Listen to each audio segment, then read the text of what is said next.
सत्वेषु मैत्रीं गुणीषु प्रमोदं क्लिष्टेषु जीवेषु कृपापरत्वं माध्यस्थभावं विपरीतवृत्तौ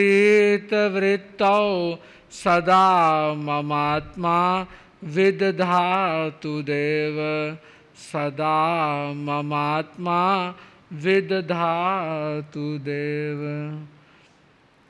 परम आराध्य, परम वंदनीय पूज्य गुरुदेव, राष्ट्र संत, वरिष्ठ उपाध्याय, वाचनाचार्य भगवान के पावन पुनीत चरणारविंदों में हृदय की असीम एवं अनंत आस्थाओं सहित कोटिशः वंदन करने के उपरांत उपस्थित धर्मानुरागियों, आप सभी को मालूम ही है कि गुरु कृपा से पिछले कई दिनों से हम वाणी के विवेकपूर्ण उपयोग की कला के बारे में कुछ समझने का प्रयत्न कर रहे हैं।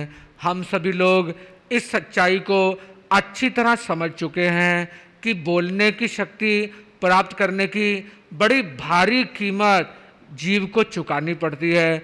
अतिशय पुण्य के प्रभाव से उसे बोलने की शक्ति, लब्धि और ताकत प्राप्त होती है। तो अपनी इस अनुपम उपलब्धि को यूं ही व्यर्थ में नहीं गंवाना चाहिए, अपितु इससे से ज़्यादा पुण्य लाभ अर्जित करने की चेष्टा और प्रयत्न करना चाहिए। बंधुओं, वाणी के कुछ गुणों और दोषों के संबंध में भी हम कुछ समझने की चेष्टा और प्रयत्न करते हैं। जोर से बोलना भी वाणी का दोष है। कुछ लोगों की ऐसी आदत बन जाती है कि वे बात तो एक व्यक्ति से करनी होती है, किंतु इतने जोर से बोलते हैं मानो 10 लोगों को अपनी बात सुनाने की जरूरत और आवश्यकता हो। ऐसे लोग जोर से बोलने का प्रयास और प्रयत्न इस आशा से करते हैं मानो दूसरे को बहरा, डेफ समझते हों, किंतु यह आदत और यह स्वभाव भी अच्छा नहीं है।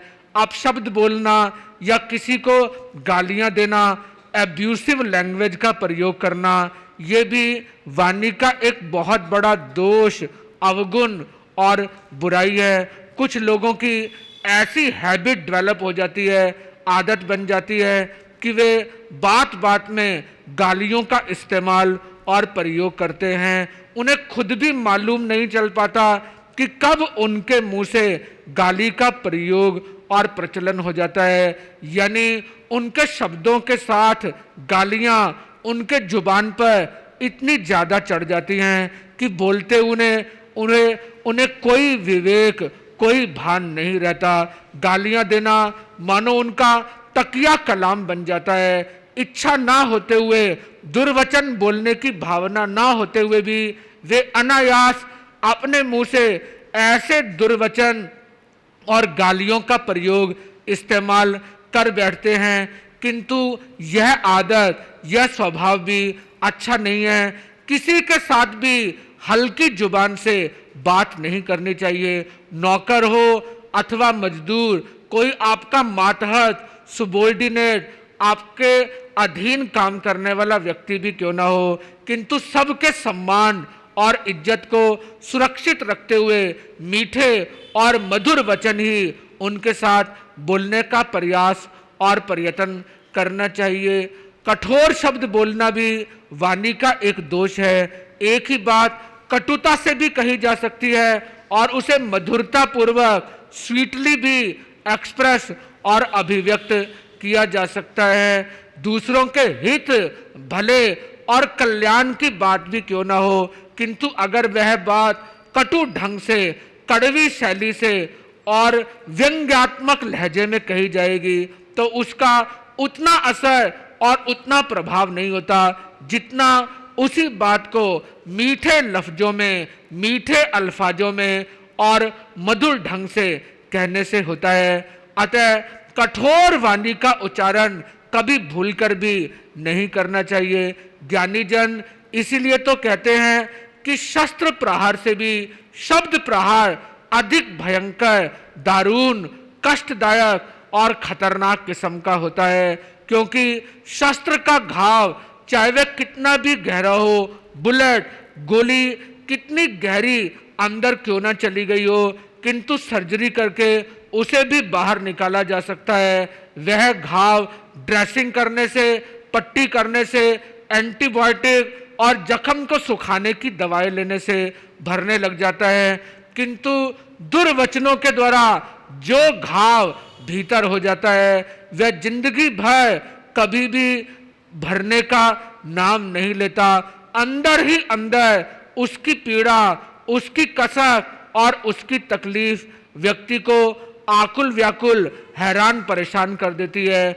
बात को कहे चाहे कितना भी अरसा क्यों ना गुजर गया हो, किंतु जब उसकी कड़वी स्मृति सुनने वाले के हृदय में आती है तो उसका रोम रोम छलनी, आकुल व्याकुल, अशांत और खेद खिन्न हो जाता है। उसकी अंतरात्मा उन कड़वे वचनों को याद करके तड़प उठती है। उसे जिस दुख का अनुभव और एहसास लंबा अरसा गुजर जाने के बाद भी लगातार होता रहता है, उसको शब्दों से बताना भी असंभव और नामुमकिन है। इसीलिए तो कहा जाता है कि कटु भाषा का प्रयोग कदापि नहीं करना चाहिए, क्योंकि कटु वचन से जिनसे आपके माधुर्यपूर्ण संबंध हैं उन संबंधों को भी खत्म किया जा सकता है, जबकि मधुर वचन से अपरिचित व्यक्ति को भी परिचित, अनअक्वेंटेड को भी क्वेंटेड यानी परिचित, अपने से रूबरू और अच्छी तरह वाकिफ बनाया जा सकता है। समझ लीजिए, जो काम पैसे की ताकत से, प्रभाव बल से, सत्ता की ताकत से नहीं हो सकता, वह सारे काम मधुर और मीठी जबान से करना मुमकिन और संभव है। आप किसी कुरखत स्वभाव के व्यक्ति से मिलते हैं जिसकी हमेशा त्योड़ियां चढ़ी रहती हैं, जरा सी बात सुनकर वह दूसरे को काट खाने के लिए दौड़ता है, किंतु अगर आप उसे भी सम्मानपूर्ण शब्दों से संबोधित करते हैं, मीठी बात बोलते हैं, तो संभवतः वह भी आपके साथ मधुर और मीठा व्यवहार करने के लिए मजबूर और विवश हो जाएगा। हालांकि एक्सेप्शंस और अपवाद दुनिया में सभी किस्म और सभी प्रकार के पाए जाते हैं। मनुष्य की जीभ ऐसी है जो कि विष और अमृत दोनों ही बरसा सकती है। जीभ के द्वारा इस धरती पर, समाज में, परिवार में स्वर्ग और नरक, दोजख और जन्नत, हेवन और हेल का निर्माण करना संभव और मुमकिन होता है। बेकार बोलना या बिना पूछे किसी को सलाह देना भी वाणी का एक दोष है। बेकार बोलने से, अनर्गल प्रलाप करने से, बेतुकी बेसिर पैर की बातें सुनाने से अपनी शारीरिक शक्ति, फिजिकल स्ट्रेंथ कम होती है। बिना पूछे किसी को राय, मशविरा, सलाह और सजेशन देने से दूसरे के मन में अपने प्रति अनादर और बेइज्जती की भावना पैदा होती है और ऐसे व्यक्ति की हितकारी बात की ओर भी कोई तवज्जो, ध्यान और अटेंशन नहीं देता, बल्कि व्यर्थ की बात समझकर उसकी रहस्य भरी सच्चाई निष्ठ बातों को भी इग्नोर और नजरअंदाज कर दिया जाता है। इसीलिए तो शास्त्रकार कहते हैं कि दो व्यक्ति बोल रहे हों, बातचीत कर रहे हों, उनकी बात जब तक पूरी ना हो जाए बीच में टांग अड़ाने का प्रयत्न नहीं करना चाहिए।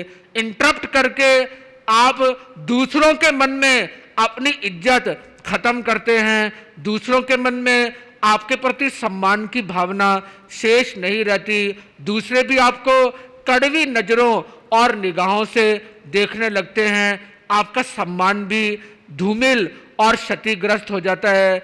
इसीलिए तो ज्ञानी जन कहते हैं कि जब तक सामने वाले व्यक्ति की बात पूरी ना हो जाए, जब तक वह अपनी बात कहकर चुप ना हो जाए, तब तक अपनी बात शुरू करने की चेष्टा और प्रयत्न नहीं करना चाहिए। इसीलिए तो 10वें कालिक सूत्र में प्रभु महावीर फरमाते हैं, अपुछियो ना भासे जा, भास मानस संतरा, पिट्ठी मनसम ना खाए जा, माया मौसम विवज्जये। वाणी के बारे में विवेक सिखाते हुए प्रभु महावीर फरमाते हैं, अपुछियो न भाषे जा, बिना पूछे बोलना नहीं चाहिए।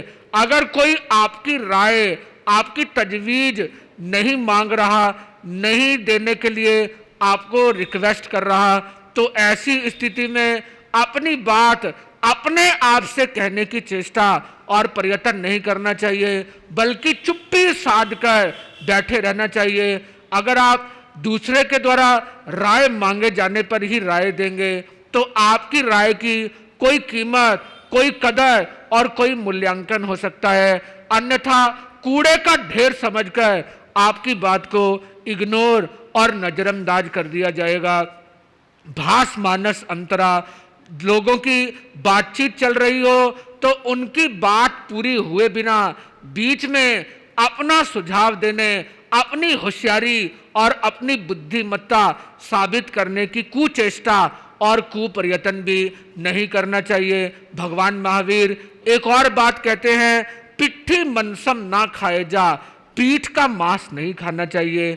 आप प्रश्न करेंगे कि पीठ का मांस खाने का क्या मतलब, क्या अभिप्राय है? किसी की अनुपस्थिति, गैर हाजिरी में उसकी चुगली खाना, यानी सामने तो आपने कुछ बोलने का साहस नहीं है, किंतु जब वह व्यक्ति आपके समक्ष नहीं है तो पीठ पीछे आप उसकी चुगली खाते हैं, बुराई करते हैं, तो इसे पीठ का मांस खाना कहा जाता है। और ज्ञानी व्यक्ति को इस तरह किसी की एब्सेंस में किसी के लिए बुरा बोलकर पापों का पिंड इकट्ठा करने का प्रयत्न नहीं करना चाहिए।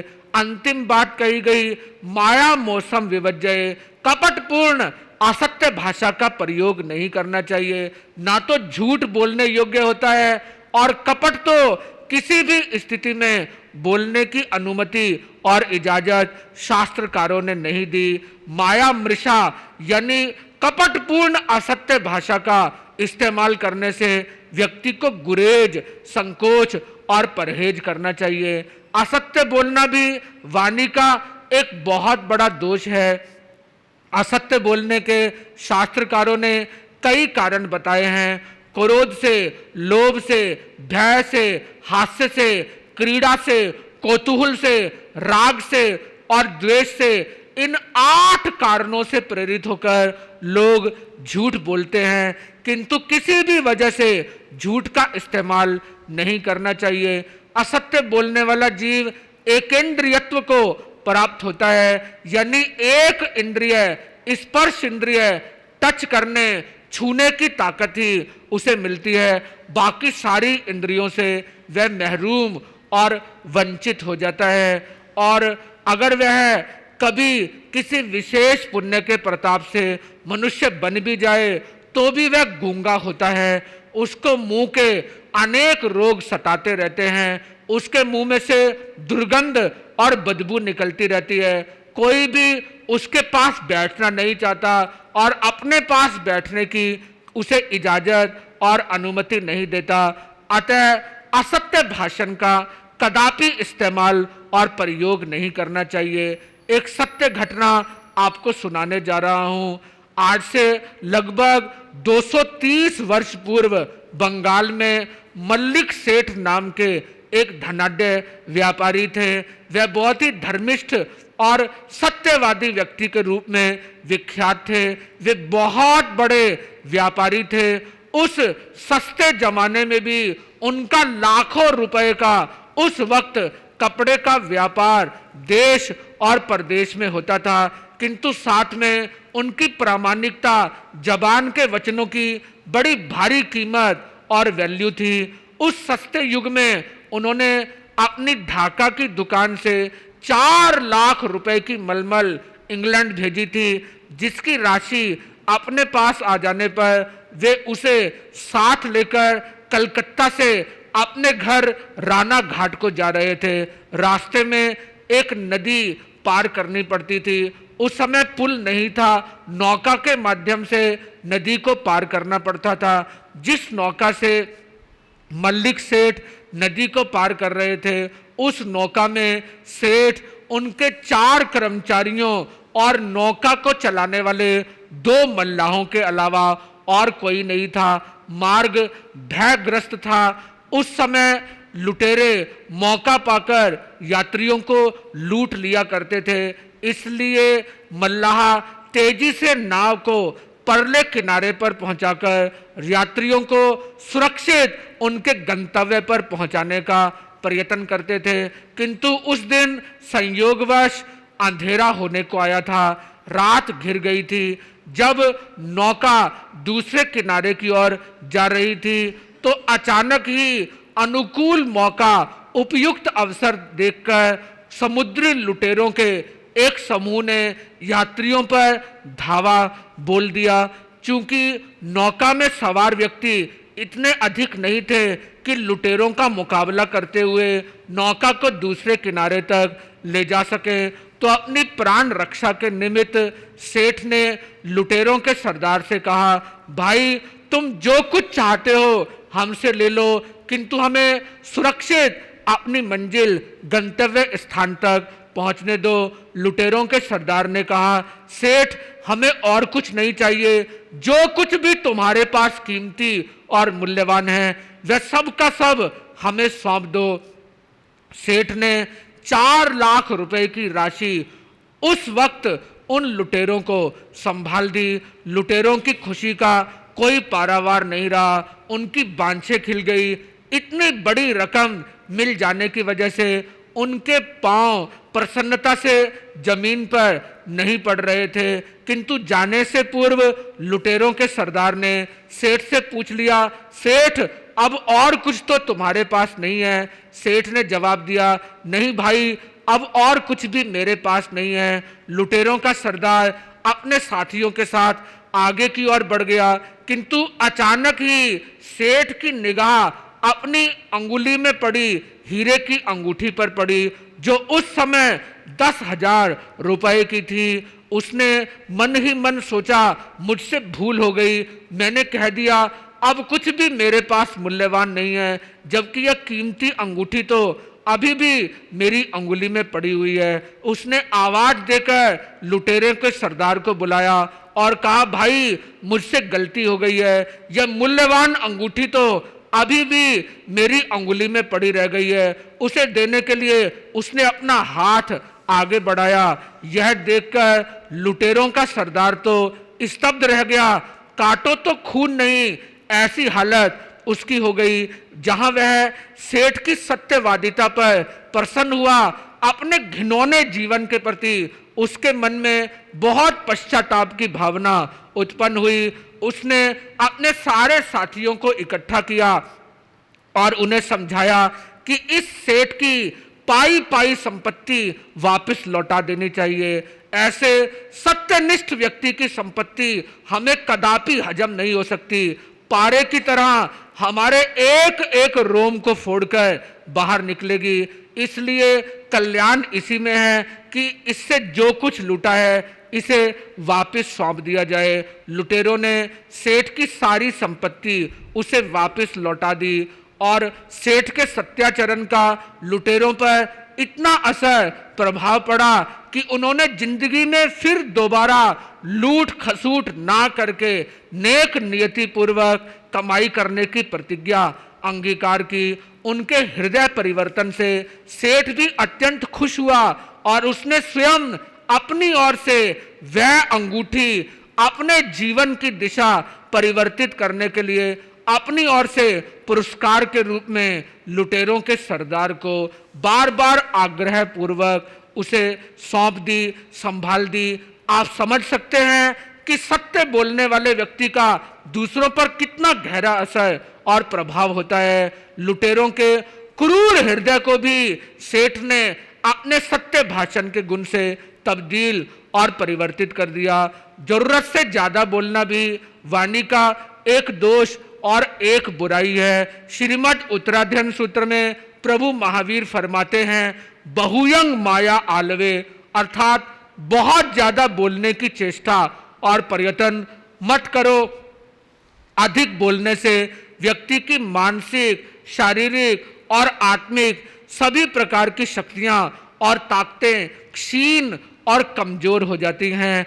स्मृतियों में कहा गया है, वचन पातो वीर्य पातात गरियसी। वचन पात में वीर्य पात से भी ज्यादा शक्ति का क्षय और ह्रास होता है।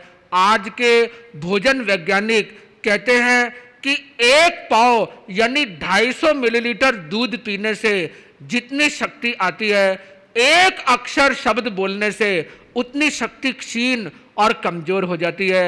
अतः मनुष्य को ज्यादा बोलने की बुरी आदत नहीं रखनी चाहिए। यह कुटेव बुराई है जिसे छोड़ देने और तजने में ही बुद्धिमानी और समझदारी छिपी हुई है। कई लोगों की ऐसी आदत होती है कि वे जबरदस्ती अपनी बात दूसरे को सुनाने का प्रयत्न करते हैं। सामने वाला व्यक्ति सुनना चाहता है अथवा नहीं, उस बात में उसका इंटरेस्ट रुचि है अथवा नहीं, इस और भी उनका कोई ध्यान नहीं जाता।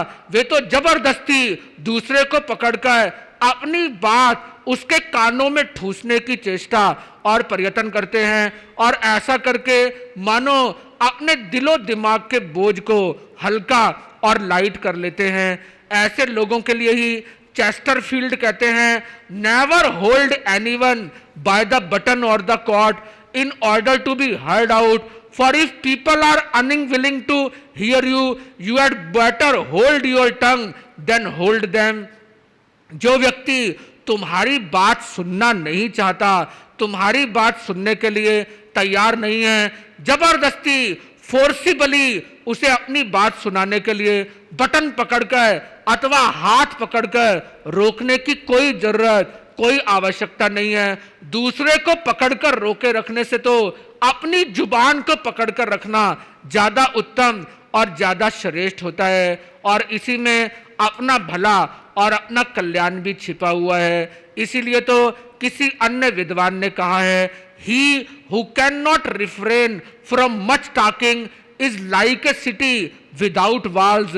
जो मनुष्य ज्यादा बोलने की आदत पर अंकुश और नियंत्रण नहीं रख सकता, वह उस शहर नगर की तरह है जिसके चारों ओर कोई दीवार बाउंड्री वाल नहीं है। जिस तरह ऐसे नगर में दुश्मन आसानी से घुस सकते हैं, इसी तरह ज्यादा बोलने वाले व्यक्ति में दोष, बुराइयां, एरर्स, त्रुटियां और अवगुण ना चाहते हुए भी आ जाते हैं। ऐसे व्यक्ति बहुत कम सोच विचार कर पाते हैं। उनकी एफिशिएंसी, कार्य करने की क्षमता और ताकत घट जाती है। कई बार तो ऐसे लोग ना कहने योग्य बात भी अपने मुंह से निकाल देते हैं, जिससे उन्हें स्वयं को और दूसरे कई लोगों को नुकसान भी उठाना पड़ता है। इसीलिए तो कहा गया है, great talkers are like leaky vessels, everything runs out of them. ज्यादा बोलने वाले व्यक्ति फूटे हुए बर्तन की तरह हैं। जिस तरह फूटे हुए बर्तन में आप कोई भी तरल पदार्थ डालेंगे तो वह फौरन बाहर निकल आएगा। इसी तरह ज्यादा बोलने वाले व्यक्ति से अगर कोई अपनी बात शेयर कर ले, कोई अपना सीक्रेट उसे बता ले, तो वह बात छिपकर उसके हृदय में टिककर नहीं रहती। जब तक वह 10-20 लोगों में उसकी चर्चा नहीं कर लेता, सारे नगर में ढिंढोरा नहीं पीट लेता, तब तक उसे चैन नहीं पड़ती। अपनी ओर से नमक मिर्च लगाकर, बात को बढ़ा चढ़ाकर, एग्जैजरेट करके उसे दूसरों तक पहुंचाने में उसे अलौकिक आनंद की अनुभूति होती है। और साथ में हर व्यक्ति को दूसरे का रहस्य बताते हुए वह यह बात भी जरूर कह देता है, मैं सिर्फ तुम्हें ही अपना आत्मीय और अपना समझकर अपनेपन से ये बात बता रहा हूं, किसी दूसरे को मत बताना। किंतु अपना अपना समझते हुए वह सारे लोगों को ही अपना समझकर दूसरे की इज्जत सुरक्षित रखने का प्रयत्न नहीं करता, बल्कि सारे लोगों में उसकी बुराई करके उसकी इज्जत खत्म करने के लिए जिम्मेदार और उत्तरदायी भी बन जाता है। इसीलिए तो एक तत्ववेता ने विद्वान और मूर्ख व्यक्ति का फर्क बताते हुए कहा है, a wise man reflects before he speaks, but a fool speaks and then reflects on what he has uttered. बुद्धिमान व्यक्ति बोलने से पहले सोचता है कि क्या बोलना चाहिए, क्या नहीं बोलना चाहिए, बोली हुई बात का क्या असर, क्या परिणाम, क्या प्रभाव पड़ेगा। इन सब बातों पर विचार करके ही वह अपना मुंह खोलता है और हानि लाभ का आकलन करके ही कोई बात अपने मुंह से बाहर निकालता है। किंतु नादान मूर्ख व्यक्ति बोलने के बाद सोचता है कि क्या बात उसके मुंह से निकल गई है और अब उसका क्या फल उसे भुगतना पड़ेगा। जिस तरह तीर एक बार छोड़ दिए जाने पर वापस लौटकर नहीं आता, बंदूक से अगर गोली को चला दिया जाए तो गोली को वापस लाना संभव नहीं होता। इसी तरह जो बात आपने अपने मुंह से निकाल दी है उसे वापस ला पाना आपके लिए कदापि मुमकिन और संभव नहीं होता। कहने का आशय और अभिप्राय यही है कि मनुष्य को अत्यंत सोच विचार कर विवेक के साथ बोलना चाहिए। ज्ञानी जन कहते हैं कि भगवान ने जबान एक और कान दो दिए, यानी व्यक्ति जितना बोले उससे दुगना सुनने के लिए उसे तैयार और रेडी रहना चाहिए। किंतु कुछ लोगों को तो इतनी ज्यादा बोलने की बीमारी लगी होती है कि चुप बैठना उनके लिए मुमकिन और संभव नहीं होता। और सभा में भी बहुत से लोग ऐसे आते हैं कि वे साधु संतों और वक्ताओं की आंख बचाकर आसपास बैठे हुए लोगों से घुसर पुसर करने से बाज नहीं आते। संत चाहे उन्हें रोजाना भी झिड़कते रहे, रोजाना टोकते रहे, किंतु फिर भी अधिक बोलने की अपनी बुरी आदत से लाचार और परेशान होकर वे हमेशा कुछ ना कुछ बोलने की चेष्टा और प्रयत्न करते रहते हैं। दूसरों के मन में उनकी इज्जत रहती है अथवा नहीं, इसका भी उन्हें कोई फिक्र नहीं होता। वे मोटी चमड़ी वाले बन जाते हैं। सिर्फ अपनी बोलने की बुरी आदत और लत को शांत करना ही उनके जीवन का एकमात्र ध्येय और लक्ष्य बन जाता है और ऐसा करके वे अपनी इज्जत और अपनी प्रतिष्ठा को समाप्त और खत्म कर लेते हैं। इसीलिए तो बुद्धिमान व्यक्ति कहते हैं कि वाणी में अनेक दोष और अनेक बुराइयां पाई जाती हैं। बुद्धिमान व्यक्ति वह है जो अपनी इन सारी बुराइयों को दूर करने की चेष्टा और प्रयत्न करता है। बुद्धिमान व्यक्ति के मुख में उसकी जीभ, टंग और जुबान का क्या महत्व है, क्या स्थान है, यह बतलाते हुए कहा गया है कि गुणवान के खजाने के दरवाजे की कुंजी जुबान को समझना चाहिए। जब तक दरवाजा बंद है वह दुकान जवाहरातों से भरी हुई है, स्वर्णकार की है, बिसाती की है अथवा करियाने की है, कुछ भी पता नहीं लगता। जब तक आप चुप रहते हैं तब तक दूसरा आपकी असलियत और वास्तविकता को नहीं समझ पाता। किंतु जैसे वचनों का आप इस्तेमाल और प्रयोग करते हैं उनके आधार पर दूसरे व्यक्ति को आपके हृदय की निकृष्टता और उत्कृष्टता, उच्चता और नीचता का पता चल जाता है। वाणी के बारे में शेष बातें हम गुरु कृपा से आगामी दिनों में समझने का प्रयत्न करेंगे। बस आज इतना ही और अधिक नहीं। ओम शांति, ओम शांति, ओम शांति।